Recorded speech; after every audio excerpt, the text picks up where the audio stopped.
محترم حضرات، دینی اور ایمانی بھائیوں، انسانی تاریخ میں قدیم ترین جو تہذیبیں دنیا میں جانی جاتی ہیں، جو بہت ہی پرانی سویلائزیشنز ہیں، ان میں 4 کے نام نمایاں طور پر سامنے آتے ہیں۔ ایک یونانی تہذیب تھی، گریک سویلائزیشن، دوسری ہندوستانی تہذیب تھی، تیسری ایرانی تہذیب تھی، اور چوتھی چائنا کی تہذیب۔ یہ بہت ہی قدیم دور سے تاریخ انسانی میں اپنا اثر اور اپنا نام رکھتی ہیں۔ تہذیب زمانے کے ساتھ ساتھ آگے بڑھتی ہے، کیونکہ تہذیب جو ہوتی ہے وہ سائنسز سے جڑی ہوئی ہوتی ہے۔ جو انسان کی دنیا کے سامنے چیزیں موجود ہیں، ان کے استعمال اور ان کو تسخیر کرنے کے طریقے سے متعلق ہوتی ہے، اور سویلائزیشن آگے بڑھتی رہتی ہے انسانی تاریخ کے ساتھ ساتھ۔ آج جو ایک سویلائزیشن یورپین یا ماڈرن کہلاتی ہے، وہ بھی حقیقت میں پچھلی سویلائزیشن کا ایک امتداد ہے، تسلسل ہے۔ علم 2 طرح کا ہوتا ہے۔ ایک علم وہ ہے جو انسان اپنے سینسز سے حاصل کرتا ہے، حواس خمسہ یا حاسہ سادسہ اور عقل کے ذریعے سے حاصل کرتا ہے۔ چھو کر، دیکھ کر، سونگھ کر، چکھ کر، ان طریقوں سے انسان کو کسی چیز کے بارے میں نالج حاصل ہوتی ہے، اور انسان کو ایک خاص امتیاز عقل کی بنیاد پر حاصل ہے، سوچ کر، سمجھ کر، تجربہ کر کے، نقل کر کے، کاپی کر کے۔ یہ چیزیں ہیں جو عقل سے متعلق ہیں، جس کی بنیاد پر انسان آگے بڑھتا رہتا ہے۔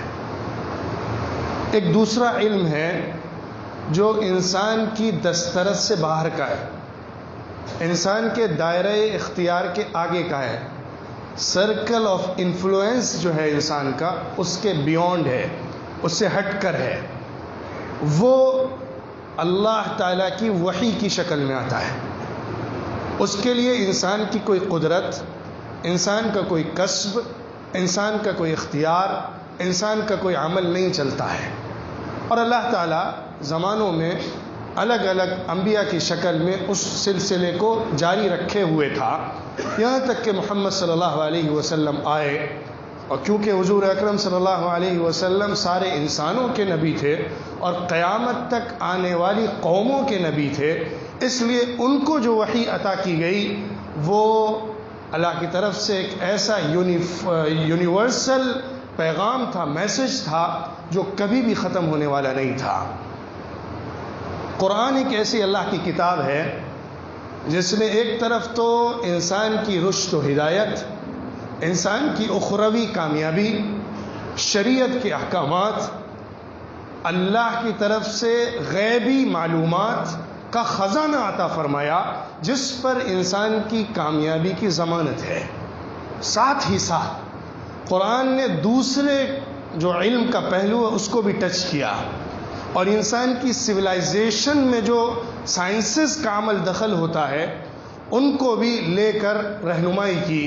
اور سب سے بڑی بات یہ ہے کہ اسلام نے، قرآن نے بنیادی طور پر انسان کے تمدن اور انسان کی تہذیب کو وہ نیا رخ دیا ہے جو انسانی تاریخ میں کسی دین کے ذریعے سے نہیں ملا ہے۔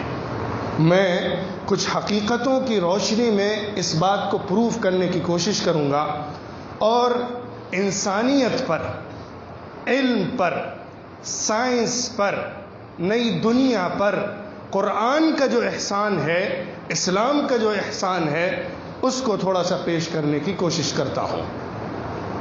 جیسا کہ میں نے ذکر کیا، یہ 4 بڑی تہذیبیں تھیں۔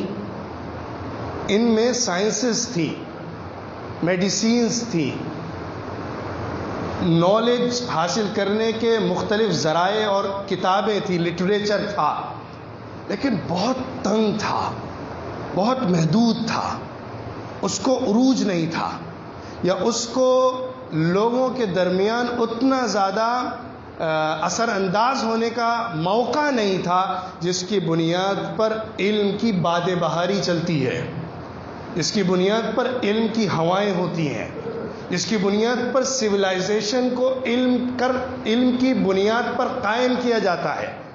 جو پوری سویلائزیشن ہوتی ہے، پوری تہذیب ہوتی ہے، اس کا جو بون ہوتا ہے، بیک بون جو اس کا ہوتا ہے، ریڑھ کی ہڈی جو ہوتی ہے، وہ علم نہیں بن پائی تھی ان تمام تہذیبوں میں، اور بھی جو دنیا کی تہذیبیں معلوم ہیں۔ گریک فلسفی بہت مشہور ہے۔ گریک ایرا جو دنیا کے اندر رہا ہے، رومن ایرا سے پہلے، حضرت عیسیٰ علیہ السلام سے 500-600 سال پہلے، جس دور میں بڑے بڑے فلاسفرز یونان کے اندر پیدا ہوئے تھے، بڑا نام ان کا رہا اور آج تک ان کا نام کتابوں میں زندہ ہے۔ ان کی تھیوریز، ان کے نظریات، ان کے آراء، ان کی سوچ بہت مشہور و معروف ہوئی۔ افلاطون، بقراط، سقراط، ارسطو، یہ وہ عمائدین ہیں، بڑے بڑے گریک فلسفی کے یا گریک ایرا کے پلرز ہیں جن کے ذریعے سے اس تہذیب کو جانا جاتا ہے۔ ان میں جمہوریت، ڈیموکریسی کی دعوے دار بھی ہیں، ان میں قانون سازی اور کانسٹیٹیوشن کو بنانے والے بھی ہیں، ان میں موریلٹی کو ڈیولپ اور سیٹ کرنے والے اور اس کو تعارف کرانے والے، انٹروڈیوس کرانے والے بھی ہیں۔ الغرض مختلف طریقوں پر نظریاتی علم کو بہت زیادہ پیش کرنے والے ہیں، اور جو تجرباتی علم ہوتا ہے، میڈیکل سائنس ہے، اس پر بھی بہت ابتدائی نوعیت کا لٹریچر اس دور میں تیار ہوا ہے۔ ہندوستان تھا جس میں مختلف تھیولوجیز کے ساتھ ساتھ میڈیکل کے اندر آیورویدک کو ایک نام تھا، اور اس کے کچھ نہ کچھ تجربات، ایکسپرٹس موجود تھے، اور ان کی کسی نہ کسی قدر مختصر سی کتابیں بھی تھیں۔ ایران جو تھا، وہاں پر کوئی اس طرح کا تجرباتی علم، سائنس، میڈیکل سائنس وغیرہ کا تذکرہ نہیں ملتا ہے۔ وہ تہذیب جو تھی وہ شرک اور وثنیت میں ڈوبنے کے ساتھ ساتھ، وہ ایک طرح سے یوں سمجھیے کہ جو حاکم ہوتا ہے، بادشاہ جو ہوتا ہے، اس کی خدائیت، اس کی برتری، اس کے سامنے سر بسجود ہونے کے متعلق ہی باتیں کرتا ہے۔ آسمان کو باپ اور زمین کو بیٹا سمجھتا ہے، آسمان کو مرد اور زمین کو عورت سمجھ کے اس کے اندر سے کس کس کو پیدا کرتا ہے۔ وہ الگ ٹائپ کی وہ شرک اور وثنیت کی باتیں ہیں جن کا سویلائزیشن سے بہت زیادہ تعلق نہیں ہے۔ اسی طرح چائنا کی جو سویلائزیشن ہے، اس میں کنفیوشس رہا ہو، بدھزم رہا ہو، دوسرے مذاہب رہے جو موریلٹی اور اخلاقیات کے تو دعوت دینے والے تھے، لیکن ایک سویلائزیشن کو بنانے والے نہیں تھے۔ ایک جو سوسائٹی بنتی ہے، جو سوشل ویلیوز ہوتی ہیں، اس کی طرف توجہ دلانے والے نہیں تھے۔ عرب تو بدو تھے، دیہاتی تھے، ان کے پاس کلچر اور سویلائزیشن کا تصور نہیں تھا۔ اس دور میں قرآن نازل ہوتا ہے، اس عہد میں قرآن کا نزول ہوتا ہے، اور قرآن ایک ایسا دنیا کو نیا موڑ دیتا ہے، ایک ایسا نیا رخ دیتا ہے جس کے پھل آج تک دنیا کاٹ رہی ہے۔ وہ کیا احسان ہے قرآن کا، وہ کیا انعام ہے قرآن کا جو انسانیت کی اوپر ہوا ہے۔ آپ سن کر حیران ہوں گے کہ مغربی دنیا کے اندر جو علم اور سویلائزیشن والے سائنسز کا علم ہے یا سائنسز ہیں، ان میں جو گیپ ہے اور اس کی جو اسٹریم ہے وہ اتنی لو ہے، اس کے تجربات اتنے ناقص ہیں، اتنے کمزور ہیں کہ اس کی بنیاد پر کوئی تاریخ مرتب نہیں کی جا سکتی ہے۔ تقریباً 260 ایئرس بیفور عیسیٰ علیہ السلام، قبل مسیح، سب سے پہلے آرچمیڈس نے ایک واٹر کرو تیار کیا تھا، واٹر اسکرو، چرخی، 260 سال قبل مسیح۔ اس کے بعد یورپ کی تاریخ میں جو ایک مشین تیار ہوئی ہے، پریس مشین، وہ 1450 عیسوی میں تیار ہوئی ہے، 1450 عیسوی میں۔ اس کے بیچ میں یورپ کی طرف سے کوئی ایجاد نہیں ملتی ہے۔ اس دور کی جو پوری تاریخ آپ کی نظر کے سامنے اگر آئے گی سائنسز کی، تو پوری اسلام کی ہے۔ میں کچھ حقائق آپ کے سامنے رکھوں گا جس کے ذریعے سے قرآن کے اس انقلاب کو سمجھا جا سکتا ہے جو قرآن نے علم کے میدان میں دیا ہے۔ ایک علم تو اللہ کی معرفت، آخرت، دنیا کی حقیقت، انتہا، آزمائشیں، شریعت، مقاصد زندگی، اخلاقیات کے معیار، ان کا پہلو ہے۔ لیکن ایک دوسرا پہلو جو سویلائزیشن سے تعلق رکھتا ہے، جو انسان کے سائنٹیفک پروگریس سے تعلق رکھتا ہے، اس پر جو اسلام کا اور قرآن کا احسان ہے وہ بھی ایک حیرت انگیز ہے۔ قرآن نے بنیادی طور پر جو مسئلہ حل کیا ہے، جس کی وجہ سے علم کی چرخی آگے بڑھی ہے، وہ شرک سے انسان کو نکالا ہے۔ یاد رکھیے، شرک علم کے راستے کا سب سے بڑا روڑا ہے۔ شرک اور وثنیت علم کی اپروچ میں اور علم کے راستے میں آگے بڑھنے میں سب سے بڑی رکاوٹ ہے۔ کیونکہ جب ایک انسان سورج کو بھگوان مان لیتا ہے تو پھر وہ سورج کے اوپر ایکسپیریمنٹ نہیں کرتا ہے۔ جو زمین کی پوجا کرنے لگتا ہے وہ زمین کو کھود کے خزانے نہیں نکالتا ہے۔ جو سمندر کو پوجتا ہے اور نہروں کو بھگوان مانتا ہے، وہ نہروں کے اندر جو خزانے چھپے ہوئے ہیں اور اس پر جو تجرباتی علم تیار ہوتا ہے، اس سے اس کو کوئی سروکار نہیں رہتا ہے۔ جو پیڑوں کو سجدہ کرتا ہے، وہ پلانٹس کے اوپر ریسرچ کر کے اس کے اندر کے سیلز پر کیا جا سکتا ہے۔ شرک سب سے بڑی روک ہے علم کے راستے میں۔ اسلام نے، قرآن نے اسی مسئلے کو حل کیا ہے۔ قرآن نے پوری کائنات کو آسمان سے لے کر زمین کی تہوں تک انسان کی خدمت کے طور پر سامنے پیش کر دیا ہے۔ وَالَّذِي خَلَقَ لَكُم مَّا فِي الْأَرْضِ جَمِيعًا، اللہ ہے جس نے زمین میں جو کچھ ہے انسان تمہارے لیے بنایا ہے۔ وَسَخَّرَ لَكُمُ الشَّمْسَ وَالْقَمَرَ دَائِبَيْنِ وَسَخَّرَ لَكُمُ اللَّيْلَ وَالنَّهَارَ وَآتَاكُم مِّن كُلِّ مَا سَأَلْتُمُوهُ وَإِن تَعُدُّوا نِعْمَةَ اللَّهِ لَا تُحْصُوهَا۔ اللہ نے سورج کو بھی مسخر کیا انسان تمہارے لیے، چاند کو بھی مسخر کیا، رات کو بھی تمہاری خدمت پہ لگایا، دن کو بھی تمہاری خدمت پہ لگایا۔ اللہ نے بے پناہ نعمتیں تم پر کی، اگر شمار کرو گے تو شمار نہیں کر سکتے ہو۔ لَلشَّمْسُ يَنبَغِي لَهَا أَن تُدْرِكَ الْقَمَرَ وَلَا اللَّيْلُ سَابِقُ النَّهَارِ وَكُلٌّ فِي فَلَكٍ يَسْبَحُونَ۔ سورج اور چاند اپنے اپنے سرکل میں گردش کر رہے ہیں، ایک دوسرے کو پکڑتے نہیں ہیں، ہر ایک کا اپنا ایک سائیکل ہے، اسی میں چل رہا ہے۔ اللہ کی قدرت کا نمونہ ہے اور انسان کی خدمت کا ایک اللہ کی طرف سے احسان اور انعام ہے۔ انسان کی تاریخ کا جو سب سے پہلا واقعہ دنیا کے سلسلے میں بگ بینگ کا ہے، جس کو سورہ انبیاء کے اندر اللہ تعالیٰ نے ذکر فرمایا ہے کہ اللہ نے بتایا کہ آسمان و زمین ملے ہوئے تھے، ہم نے ان دونوں کو پھاڑا۔ فَفَتَقْنَاهُمَا كَانَتَا رَتْقًا فَفَتَقْنَاهُمَا، یہ دونوں ملے ہوئے تھے آسمان و زمین۔ آسمان و زمین ملے ہونے کا مطلب ہے پورا گلوب نہیں بلکہ پوری یونیورس ایک نقطے پر تھی، اللہ نے اس کو پھاڑ کے زمین بنائی، آسمان بنائے، سورج اور چاند بنایا۔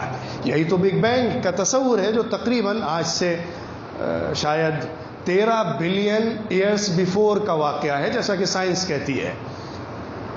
اس کے بعد سے جو ایک دنیا وجود میں آئی ہے، جو کائنات میں ترقیات ہوئی ہیں، اس کے اندر انسان کی طرف سے جو کوششیں ہوئی ہیں، انسان کے تسخیر، کائنات کی تسخیر کے لیے اور انسان کو فائدہ پہنچانے والے علوم کے لیے، وہ انسان کی طرف سے بہت ناقص ہیں، محدود ہیں، اپنے محدود دائرے تک ہیں۔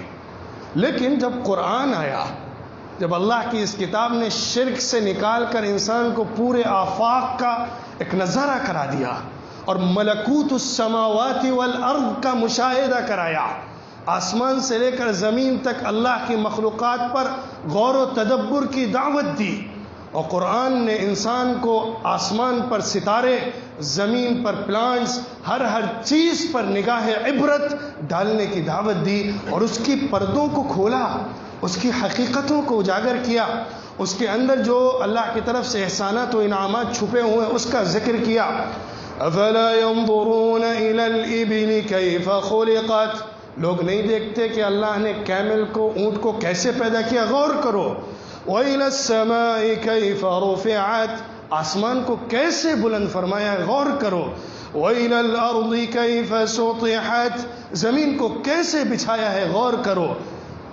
وَإِلَى الْجِبَالِ كَيْفَ نُصِبَتْ، پہاڑ کو کیسے میخوں کی طرح گاڑا ہے، غور کرو۔ پوری کائنات میں غور و تدبر کی قرآن نے دعوت دی ہے، اور قرآن پر تدبر کر کے انسان کائنات پر تدبر کرتا ہے۔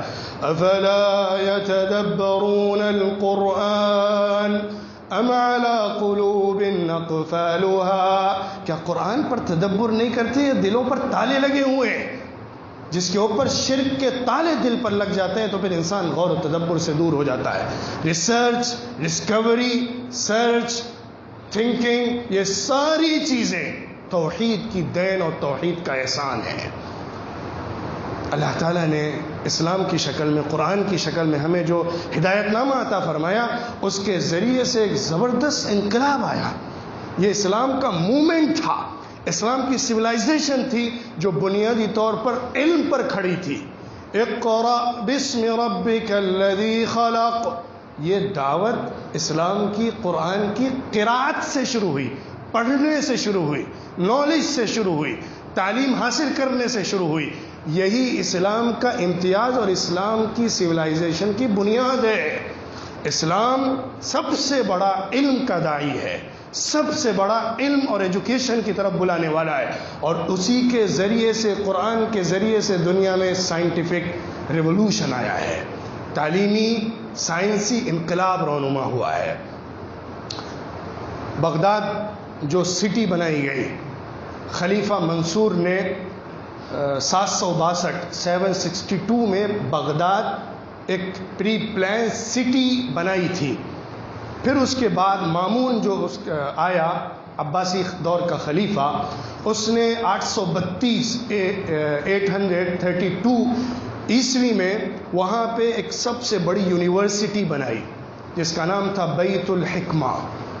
اس یونیورسٹی کے اندر بہت سارے ڈپارٹمنٹس تھے، فیکلٹیز تھیں، ریسرچ سینٹر تھے، ٹرانسلیشن کی اکیڈمی تھی، اور اس کے ساتھ ساتھ اس میں آبزرویٹری تھی، ایکسپریمنٹل نالج کی رصد گاہیں تھیں، علم سائنس کے تجربے کے لیے مواقع تھے، وہ وہاں پہ تیار کیے گئے، اور اس کے لیے ایکسپرٹس کو پوری دنیا سے بلایا گیا۔ یہ موومنٹ زبردست آگے بڑھا۔ اسی دور کا 8ویں صدی کا ایک بہت بڑا سائنٹسٹ اسلامی تاریخ کا جابر ابن حیان ہے، جس کا نام آپ نے یقیناً سنا ہوگا۔ جابر ابن حیان جو سب سے پہلا انسانی تاریخ کے اندر سب سے بڑا کیمسٹرین ہے، جغرافی کا ماہر، میڈیکل سائنس سے واقفیت رکھنے والا، ایسٹرونومی کو جاننے والا، اور بنیادی طور پر کیمسٹری کا سب سے بڑا ماہر۔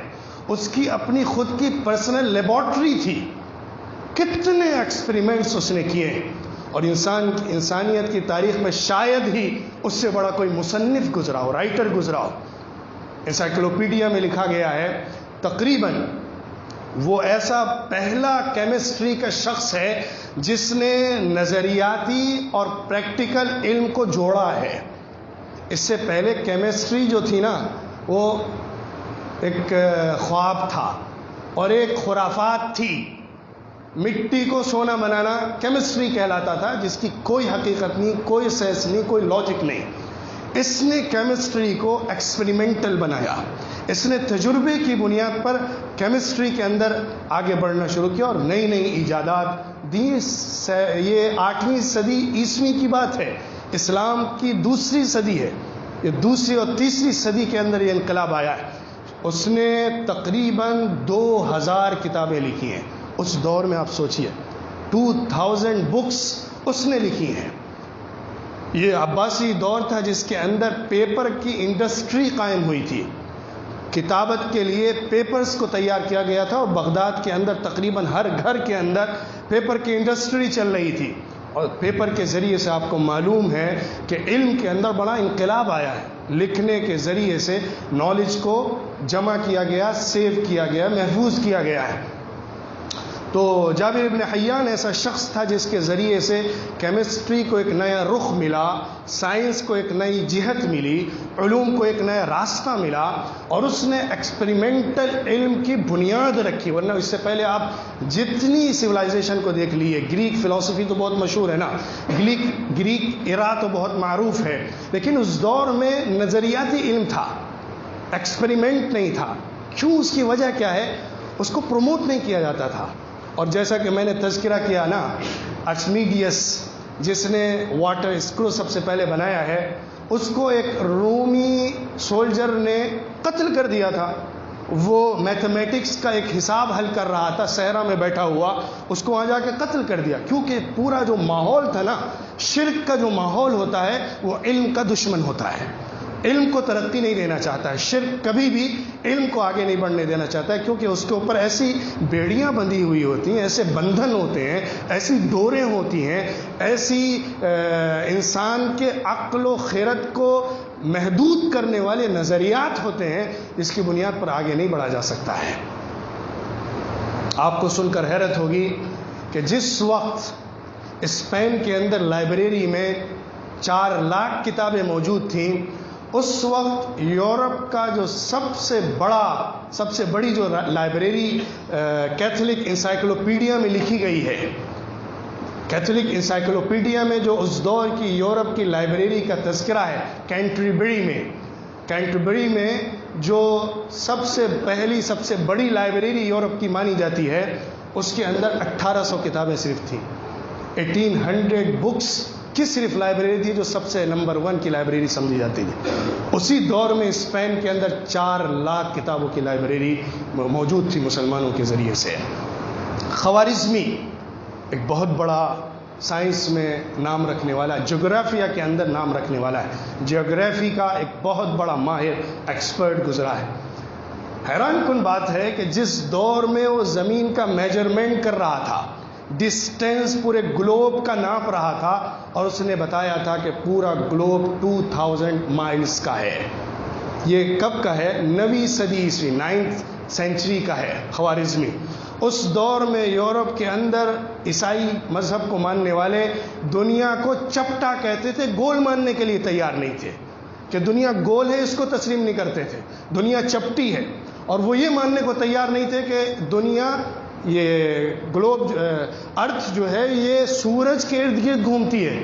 کیونکہ اس کے پیچھے نظریہ یہ تھا، عیسیٰ علیہ السلام اللہ کا بیٹا جس جگہ پر آیا ہے، جس جگہ اس نے اپنے کو سولی پہ چڑھایا ہے، وہ دوسرے ایک فلک کے سامنے اور دوسرے ایک کرے کے سامنے کیسے گھوم سکتا ہے؟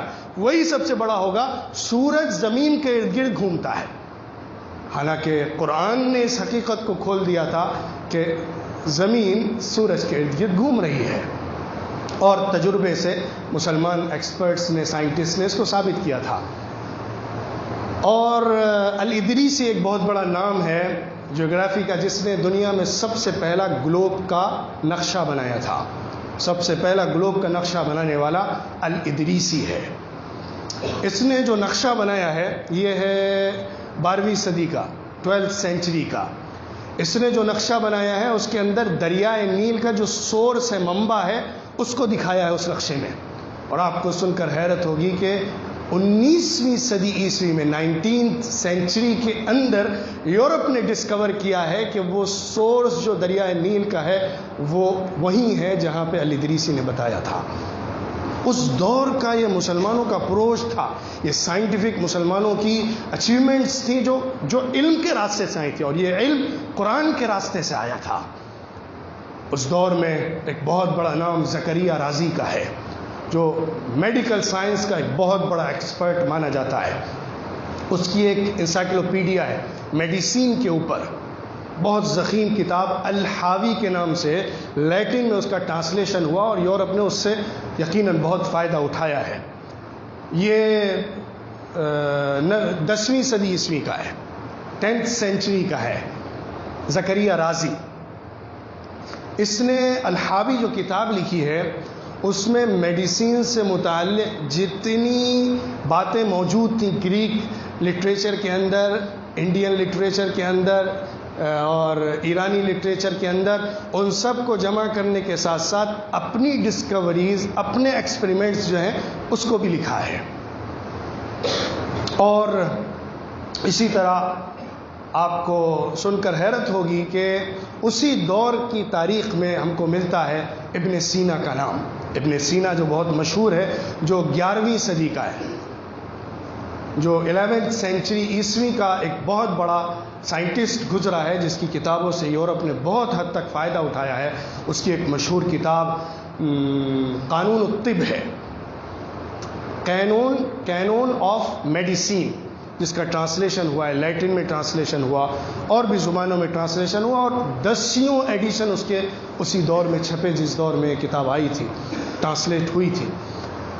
تو اس طرح مسلمانوں کے ذریعے سے جو سائنٹسٹ آئے، جو ایجادات ہوئیں، مسلمانوں نے جو ڈسکوریز کیں، وہ ڈفرینٹ فیلڈز کے اندر تھی، میڈیسینز کے اندر بھی تھیں۔ اور اسی عباسی دور کی بات ہے کہ سب سے بڑا میڈیکل کالج بغداد کے اندر قائم کر دیا گیا تھا، شروع دور کی بات ہے، 10ویں صدی عیسوی کی بات ہے۔ اسی دور میں قاہرہ کے اندر ایک سب سے بڑا ہاسپٹل بنا تھا۔ آپ حیران ہو جائیں گے کہ اس دور کا جو کیرو کا ہاسپٹل تھا وہ 8000 بیڈز کا تھا۔ اس میں ویمنس وارڈ، مینس وارڈ الگ الگ تھا، الگ الگ ڈیزیز اور بیماریوں کے الگ الگ فیکلٹیز اور ڈپارٹمنٹس تھے، ایکسپرٹس وہاں پہ ڈاکٹرز تھے، پوری دنیا سے بلائے جاتے تھے اور پوری دنیا سے لوگ علاج کے لیے وہاں پہ پہنچتے تھے۔ اس دور کے اندر اتنے بڑے پیمانے پر ایک ہاسپٹل بنانا آج کی دنیا میں بہت حیران کن ہے۔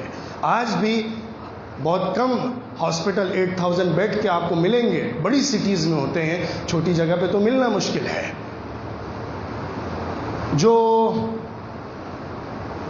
باٹنی ہے، نباتیات کا علم ہے، پلانٹس کا علم ہے، اس میں ایک بہت بڑا نام عبداللہ ابن البیطار کا ہے۔ یہ 13ویں صدی کا ہے، 13th سینچری کا سائنٹسٹ ہے۔ اس نے، فلپ ہٹی نے لکھا ہے، ایک بہت بڑا یورپ کا مورخ ہے، کہ اس نے ایشیا اور افریقہ کے اکثر حصوں پر سفر کیا ریسرچ کرنے کے لیے، اور اس نے 2 بہت ضخیم کتابیں لکھی۔ ان میں تقریباً 1500 پلانٹس کے بارے میں اس نے تفصیلات درج کی ہیں۔